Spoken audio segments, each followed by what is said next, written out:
Assalamualaikum warahmatullahi wabarakatuh. Salam desain sahabat sekalian. Semoga saya menjumpai sahabat semuanya dalam kondisi sehat dan tetap bersemangat dalam belajar. Kembali bersama saya Ismiarta Aknuranda dan kita masih dalam pembahasan tentang design thinking. Kali ini kita akan belajar mengenai tahapan atau mode ketiga dalam design thinking, yaitu ideate atau ideation. Kita akan coba pahami apa yang dimaksud dengan ideate, mengapa ideate dianggap penting, dan bagaimana kita melakukan ideate atau ideation. Baik, dalam perancangan UX, kita tentu pada akhirnya menginginkan sebuah rancangan solusi yang berkualitas, yang dapat menyelesaikan masalah tertentu. Untuk menghasilkan rancangan yang seperti itu, apalagi terhadap masalah yang rumit, kita membutuhkan pendekatan yang kreatif, tapi tetap sistematik. Oke, bagaimana nih kreatif tapi tetap sistematik? Baik, kadang-kadang proses kreatif itu dianggap sulit dijelaskan, terkesan acak, dan dianggap sangat subjektif, tergantung pada masing-masing individu. Pada kenyataannya memang banyak hal yang belum terungkap atau belum terjelaskan dengan baik tentang proses kreatif. Akan tetapi itu bukan berarti bahwa proses kreatif tidak dapat dipelajari dan tidak dapat diterapkan secara sistematik. Terdapat beragam cara yang sudah ditemukan dan dipraktekkan yang kemudian terbukti dapat menghasilkan ide-ide kreatif. Beragam cara ini dimodelkan ke dalam sebuah proses yang disebut dengan ideation. Ideation adalah proses untuk menghasilkan berbagai macam ide terhadap topik tertentu tanpa adanya upaya untuk menilai atau mengambil keputusan terhadap ide mana yang terbaik. Dalam ideation, fokus kita adalah pada kuantitas, bukan kualitas. Di sini kita didorong untuk memunculkan sebanyak mungkin ide dalam kurun waktu tertentu. Semakin banyak ide yang dihasilkan, akan semakin baik. Harapannya, dengan semakin banyak ide yang dihasilkan, maka semakin banyak pula pilihan ide dan semakin besar pula kemungkinan kita untuk memperoleh ide dari banyaknya pilihan itu yang nantinya dapat dikembangkan menjadi solusi yang baik. Tentu ideation ini hanya salah satu aktivitas dalam design thinking atau dalam perancangan UX. Setelah berbagai ide dihasilkan melalui sesi ideation, nantinya harus ada evaluasi yang terpisah yang dilakukan untuk menentukan ide mana yang akan ditindaklanjuti dengan pembuatan prototipe dan pengujian. Ideation dapat dilakukan dalam berbagai bentuk. Ideation dapat dilakukan secara individu atau secara berkelompok, dengan tatap muka secara langsung dalam jarak dekat, atau dilakukan dari jarak jauh, secara sinkron atau asinkron, dalam satu sesi pendek atau sesi yang agak panjang, dalam satu kali pertemuan atau dalam beberapa pertemuan, dan dia juga dapat dilakukan baik secara formal atau secara informal. Tentu setiap bentuk akan memiliki kelebihan dan kekurangannya masing-masing. Misalkan ideation yang dilakukan secara berkelompok dan kolaboratif biasanya akan menghasilkan ide yang lebih banyak dan beragam, sehingga hal ini sangat disarankan. Akan tetapi terkadang kita tidak memiliki cukup waktu dan sumber daya untuk melakukan ideation secara berkelompok dan kolaboratif. Dalam keadaan seperti itu, kita dapat melakukan ideation secara individu. Ideation yang dilakukan secara individu ini tetap dianggap lebih baik daripada kita tidak melakukan ideation sama sekali. Jadi, kita dapat menyimpulkan bahwa untuk memilih menggunakan bentuk ideation yang mana dapat disesuaikan dengan sejauh mana capaian yang kita harapkan, kelebihan apa yang kita miliki, dan seberapa jauh keterbatasan kondisi kita. Tidak ada batasan terhadap tipe masalah atau tantangan seperti apa yang dapat mengambil manfaat dari ideation. Ideation dapat diterapkan pada sebuah kasus besar, misalkan pada masalah yang membutuhkan sebuah produk secara utuh atau membutuhkan sebuah fitur baru pada produk yang sudah ada. Selain itu, ideation juga dapat diterapkan pada kasus kecil seperti merancang ulang bagian tertentu saja dari satu halaman web. Terdapat 3 karakteristik penting dari setiap sesi ideation. Yang pertama, ide-ide yang muncul tidak langsung dievaluasi pada sesi ini. Penilaian terhadap ide harus ditunda sampai sesi evaluasi, sehingga setiap peserta ideation tidak perlu merasa takut untuk dievaluasi. Evaluasi yang terlalu dini itu dapat menghambat kreativitas. Karakteristik yang kedua adalah ide-ide yang muncul perlu direkam dan sesi ideation perlu didokumentasikan.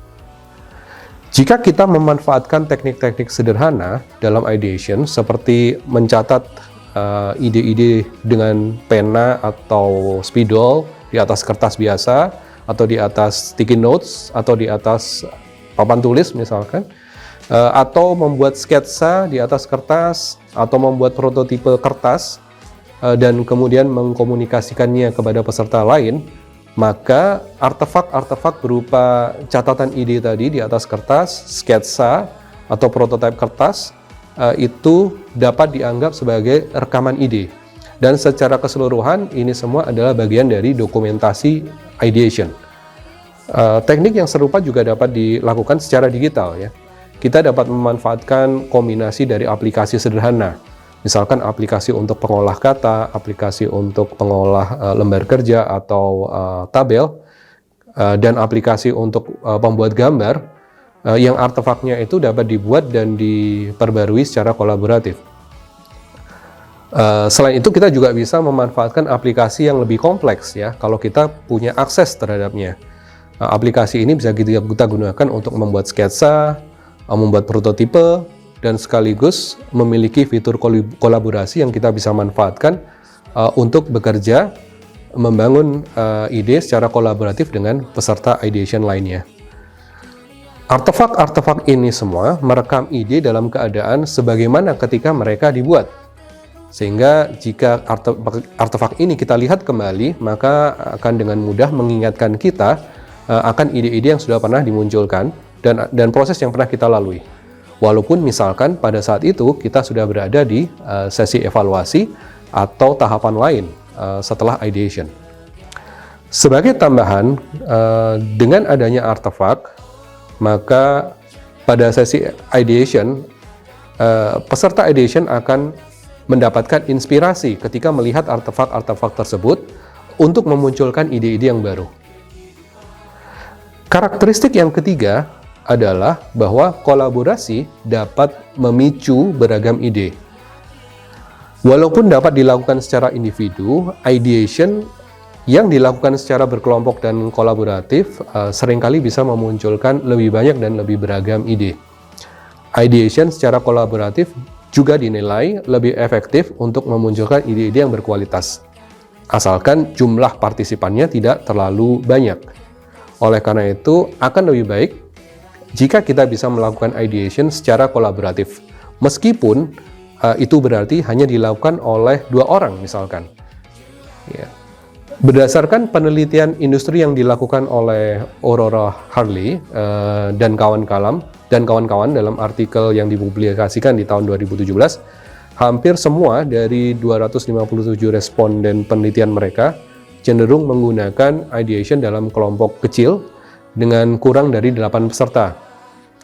Peserta ideation yang terlalu banyak akan menyebabkan ideation ini sulit untuk dikelola dan difasilitasi. Untuk membuat sesi ideation yang efektif, kita tidak harus melakukannya dalam waktu yang lama.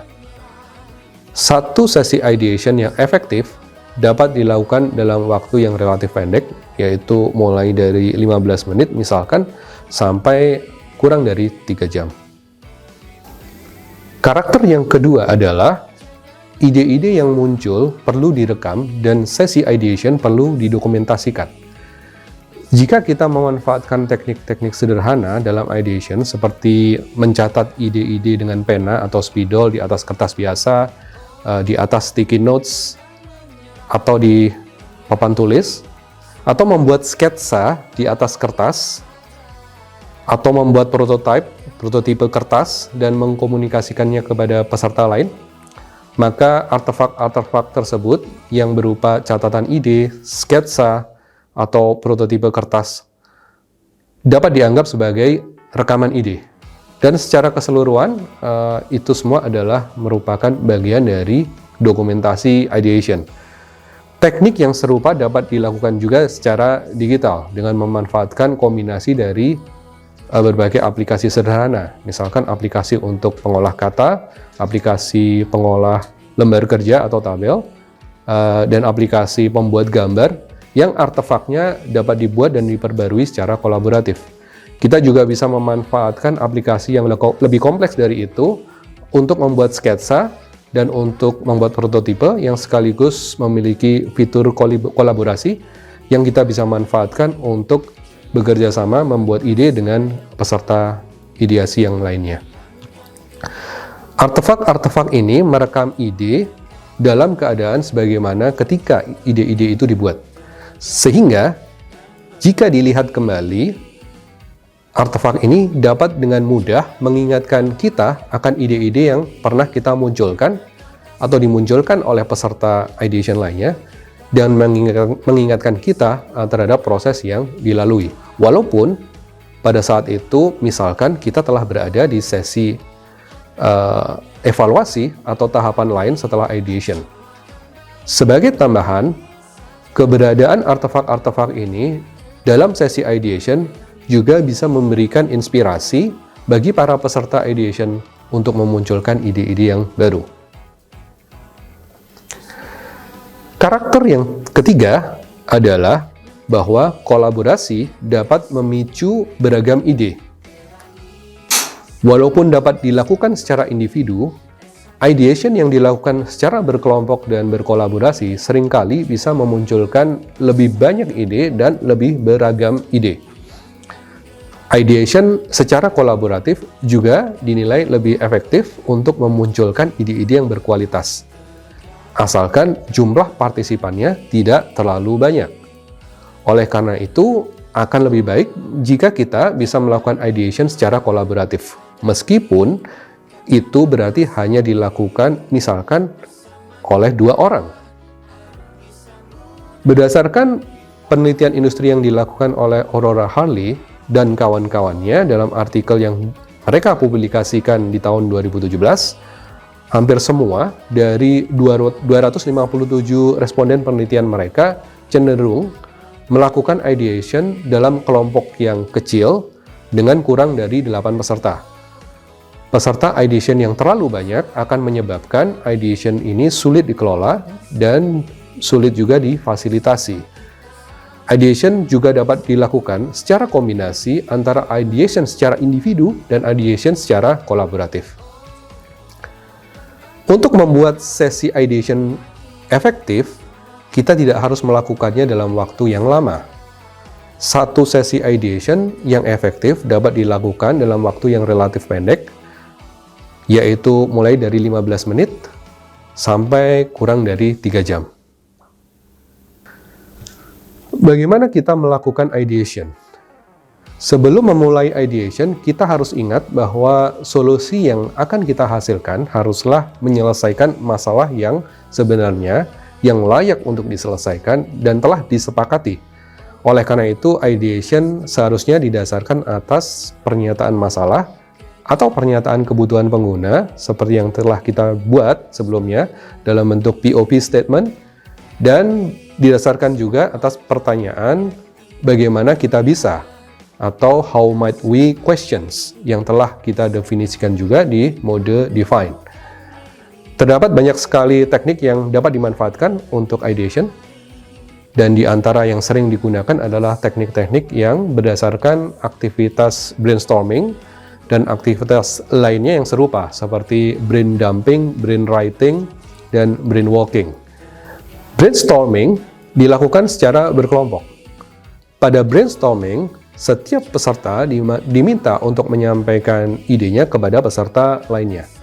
Kemudian peserta lainnya itu harus berusaha untuk membangun ide baru dari ide awal tadi. Proses ini dapat dilakukan secara bergiliran sehingga pada akhirnya dihasilkan beragam ide baru yang dibangun dari ide-ide awal setiap peserta. Pada dasarnya, brainstorming ini bertujuan untuk memanfaatkan sinergi dalam kelompok untuk mendapatkan ide-ide baru dengan cara saling membangun ide dari ide yang disampaikan oleh peserta lainnya. Yang berikutnya adalah brain dumping. Brain dumping ini mirip dengan brainstorming. Perbedaannya adalah pada brain dumping, setiap peserta diminta untuk memunculkan dan menuliskan idenya masing-masing secara mandiri dulu. Baru kemudian mereka menyampaikan secara bergiliran dan menjelaskan idenya secara verbal kepada peserta lainnya. Lalu berikutnya yang terjadi sama dengan brainstorming. Peserta lain harus berusaha untuk membangun ide baru dari ide-ide tadi. Berikutnya adalah brainwriting. Pada brainwriting, setiap peserta menuliskan idenya di atas kertas. Kemudian memberikan kertas tersebut kepada peserta lainnya agar peserta lainnya ini membangun ide baru dari ide peserta pertama tadi. Kemudian ide baru ini diberikan juga kepada peserta yang lainnya untuk dikembangkan dan dihasilkan ide yang baru lagi. Demikian seterusnya sampai satu siklus selesai dan semua peserta sudah memberikan ide terhadap ide awal. Proses ini bisa diulangi sehingga setiap ide awal dapat dikembangkan oleh seluruh partisipan. Yang unik dari brainwriting dan berbeda dengan brainstorming dan brain dumping adalah bahwa seluruh proses pembangunan ide ini dilakukan secara tertulis tanpa komunikasi verbal. Sampai akhirnya setiap peserta yang terakhir mengembangkan ide harus mempresentasikan secara verbal ide yang ia kembangkan dari peserta-peserta sebelumnya kepada peserta lainnya. Yang terakhir adalah brainwalking.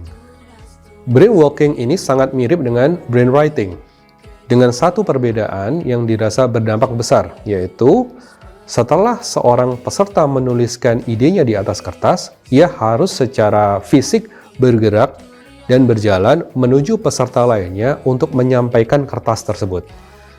Di sini dapat diatur agar peserta dengan ide awal ini akan terus mengoperkan kertas ide itu dari satu peserta ke peserta lainnya sampai satu siklus selesai. Kemudian siklus ini bisa diulang lagi dengan peserta lain sebagai penulis ide pertama. Dan kemudian dia harus mengoperkan kertas itu dari satu peserta lain ke peserta lainnya lagi.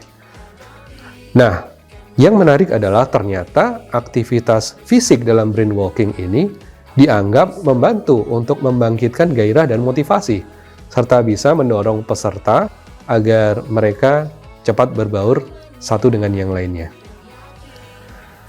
Masih banyak yang lain yang bisa kita manfaatkan sebagai teknik untuk ideation.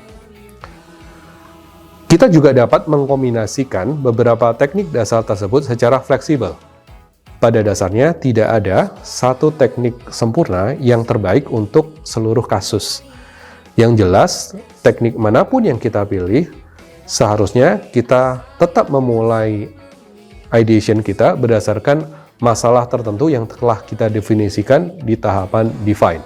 Setelah banyak dan beragam ide dihasilkan, maka saatnya kita mengambil jeda sebelum kita memulai evaluasi ide. Kita disarankan untuk meninggalkan sesi ideation dulu sejenak dengan beristirahat atau melakukan kegiatan lain sebentar, seperti misalkan minum teh atau kopi, makan cemilan, jalan-jalan sejenak, atau mendiskusikan hal-hal yang tidak berkaitan dengan ideation selama beberapa saat.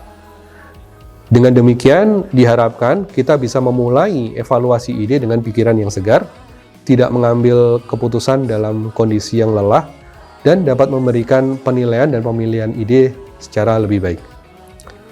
Sesi evaluasi ide ini sangat penting untuk menunjukkan bahwa seluruh ide itu didengar dan diperhatikan, dan bahwa setiap keterlibatan peserta akan berdampak pada hasil akhir. Jika ada peserta evaluasi yang tidak terperhatikan dengan baik, maka besar kemungkinan dia tidak akan bersedia untuk berpartisipasi kembali. Kondisi ini tentu sangat disayangkan karena manfaat kolaborasi menjadi berkurang. Evaluasi ide dapat dilakukan baik secara individu maupun secara berkelompok. Untuk mempertimbangkan dan mendiskusikan ide, kita bisa menggunakan beragam cara. Di antara cara yang sering digunakan adalah pengelompokan ide dengan diagram afinitas. Jika kita telah menuliskan ide-ide di atas potongan kertas atau sticky notes sebelumnya, maka kita bisa pada sesi evaluasi ini meletakkan potongan-potongan kertas tersebut di dinding atau di meja atau di layar monitor jika kita menggunakan perangkat digital, sedemikian rupa sehingga potongan-potongan kertas yang mewakili ide-ide serupa atau yang berhubungan erat satu sama lain diletakkan dalam posisi yang berdekatan. Dengan demikian kita akan mendapatkan klaster-klaster atau kelompok-kelompok ide.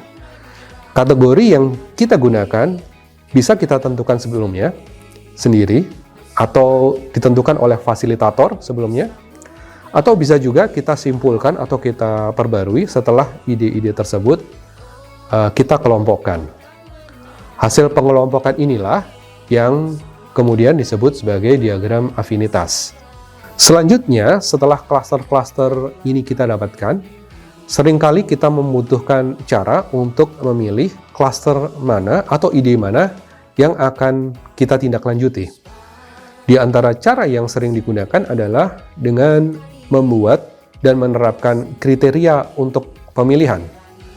Selanjutnya, setelah klaster-klaster ini kita dapatkan, seringkali kita membutuhkan untuk memilih klaster mana atau ide mana yang akan kita tindak lanjuti. Di antara cara yang sering digunakan adalah dengan membuat dan menerapkan kriteria untuk pemilihan. Memberikan kritik atau komentar, baik itu positif maupun negatif terhadap setiap ide.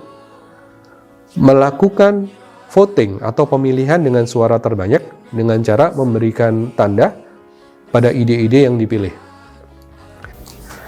Kita tidak harus memilih hanya satu ide. Kita bisa saja memilih beberapa ide atau beberapa kombinasi ide, asalkan tidak terlalu banyak. Jumlah terbanyak yang biasa disarankan adalah 3 ide atau 3 kombinasi ide. Sahabat desain sekalian, sebagai kesimpulan, di video ini kita telah mempelajari beberapa hal penting yang terkait dengan ideation.